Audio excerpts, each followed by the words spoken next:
这届的孩子主打一个孝顺，萌娃对着睡着的老父亲崩屁，不知道他爸会不会梦到摩托车。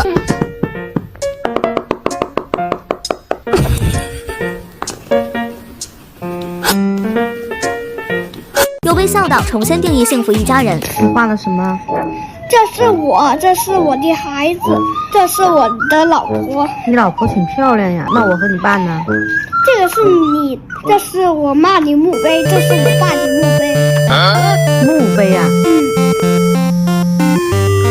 快过年了，爷爷让孙子磕头拜年，但这个头磕的好像不太对。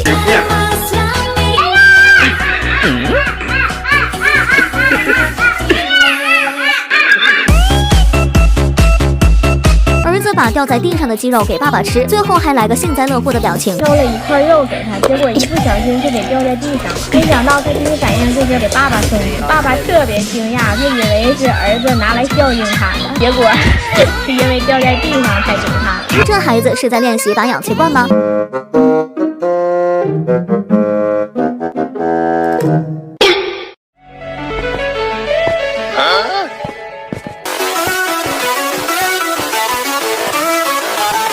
爸爸打呼噜声音太大，萌娃直接脱下袜子塞进爸爸嘴里。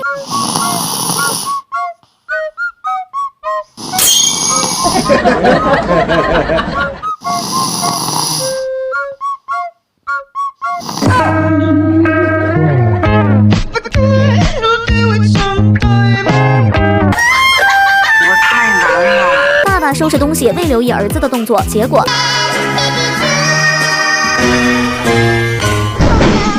孩子淘气没什么的，反正这个已经给他有教育了。幼儿园举办吃西瓜比赛，儿子为了赢化身，疼妈专业户。去拿西瓜。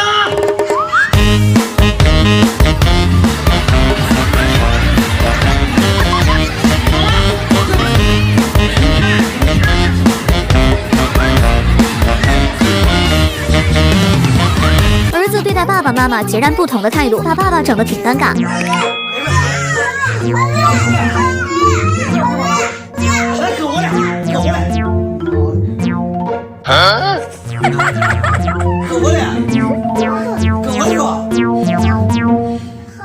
妈妈，我知道你出发点是好的，但你先别出发。妈的，你是我把你卖到这里，把我卖到这儿了。等我想用我再把你挖出来看看。啊，那你别挖成沉，挖到沉到明儿再挖的时候，挖出来想看的时候不好挖了啊。这离咱家近是吧？啊，对。